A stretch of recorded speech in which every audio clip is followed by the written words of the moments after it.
श्रीमद्भगवद गीता हिंदुओं के पवित्रतम ग्रंथों में से एक है। महाभारत के अनुसार कुरुक्षेत्र युद्ध में भगवान श्री कृष्ण ने गीता का संदेश अर्जुन को सुनाया था। यह महाभारत के भीष्म पर्व के अंतर्गत दिया गया एक उपनिषद है। भगवद गीता में एकेश्वरवाद, कर्म योग, ज्ञान योग, भक्ति योग की बहुत सुंदर ढंग से चर्चा हुई है। श्रीमद् भगवद गीता की पृष्ठभूमि महाभारत का युद्ध है।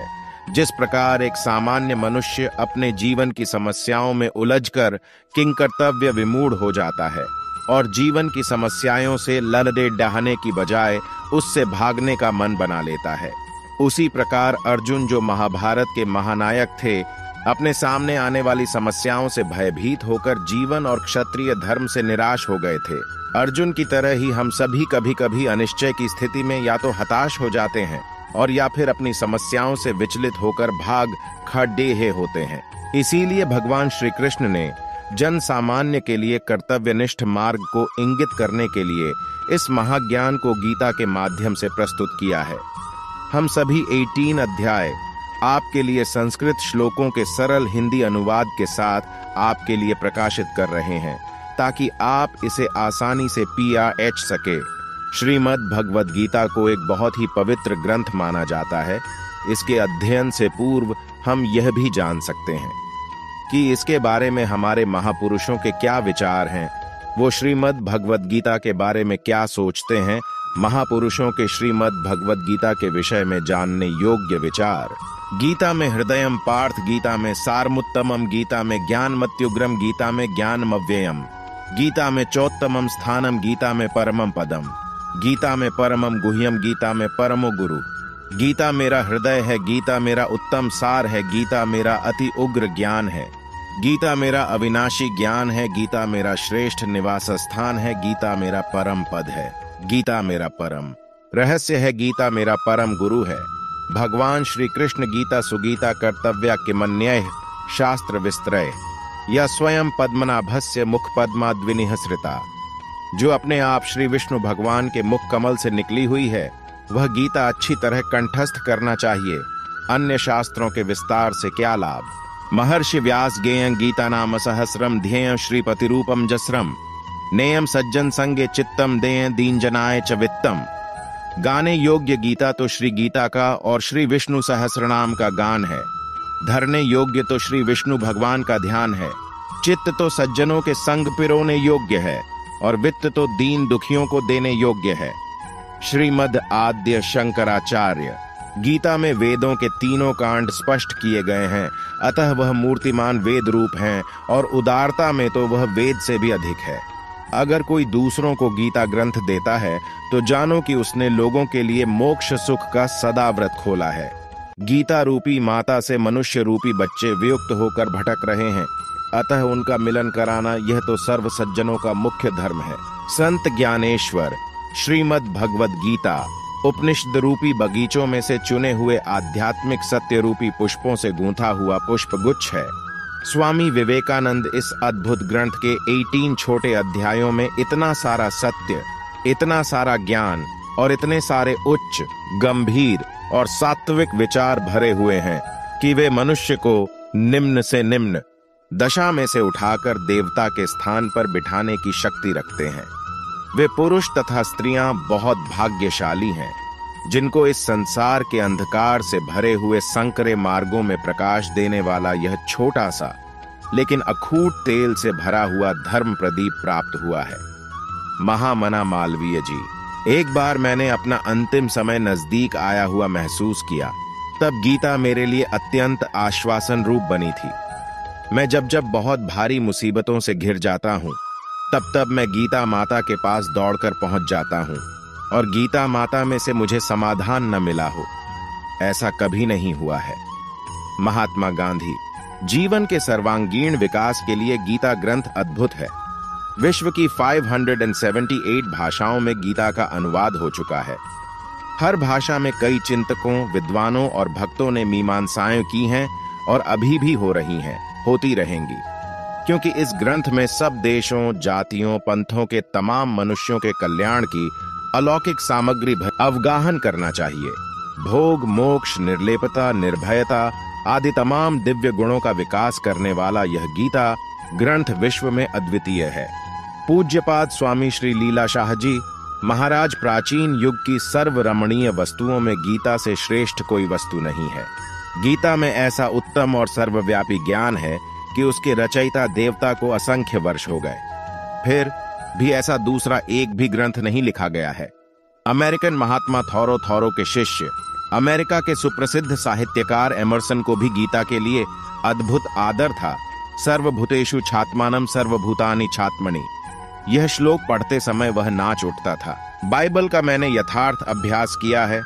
उसमें जो दिव्य ज्ञान लिखा है वह केवल गीता के उद्धरण के रूप में है। मैं ईसाई होते हुए भी गीता के प्रति इतना सारा आदर भाव इसलिए रखता हूं कि जिन गूढ़ प्रश्नों का समाधान पाश्चात्य लोग अभी तक नहीं खोज पाए हैं, उनका समाधान गीता ग्रंथ ने शुद्ध और सरल रीति से दिया है। उसमें कई सूत्र अलौकिक उपदेशों से भरपूर लगे, इसीलिए गीता जी मेरे लिए साक्षात योगेश्वरी माता बन रही हैं। वह तो विश्व के तमाम धन से भी नहीं खरीदा जा सके। ऐसा भारतवर्ष का अमूल्य खजाना है। F.H. मोलेम, इंग्लैंड। प्रश्न 1, गीता की 18 बातें कौन सी?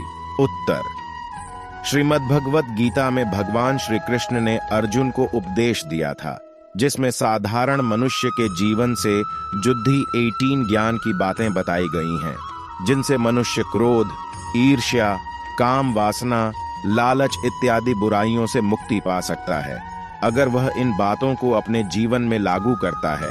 गीता की 18 ज्ञान की बातें। श्रीमद् भगवत गीता का उद्गम स्थान महाभारत का रणक्षेत्र है, जहां पर भगवान श्री कृष्ण ने पांडुपुत्र अर्जुन गीता का उपदेश दिया था, जिससे उनके ज्ञान चक्षु खुले थे और वह युद्ध क्षेत्र में आगे बढ़े थे।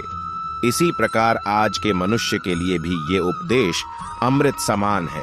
इन उपदेशों का सार 18 बातों में समाहित किया गया है, जिन्हें साधारण मनुष्य भी अपने जीवन में अनुसरित कर सकता है और गीता में बताई गई बुराइयों से मुक्ति मार्ग पर अग्रसर हो सकता है। श्रीमद् भागवत गीता की 18 ज्ञान की बातें। नंबर 1, सुख एवं आनंद मनुष्य के भीतर ही निवास करते हैं, परंतु मनुष्य उसे स्त्री में, घर में और बाहरी सुख प्राप्ति के लिए ढूंढ रहा है। नंबर 2, श्री कृष्ण कहते हैं कि भगवान उपासना केवल शरीर से ही नहीं बल्कि मन से भी करना चाहिए। ईश्वर का वंदन उन्हें प्रेम बंधन में बांधता है। नंबर 3, मनुष्य की वासना ही उसके पुनर्जन्म का कारण होती है। नंबर 4, मनुष्य इंद्रियों के अधीन है, इसलिए उसके जीवन में विकार और परेशानियां आती हैं। नंबर 5, मनुष्य के अंदर धैर्य, सदाचार, स्नेह और सेवा जैसे गुण सत्संग के बिना नहीं आते हैं।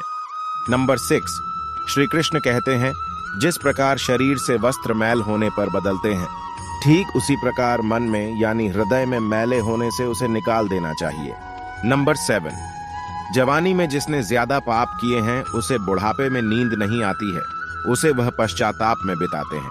नंबर 8, भगवान ने जिसे संपत्ति दी है उसे गाय रखकर सेवा करनी चाहिए, इससे भगवान प्रसन्न होते हैं।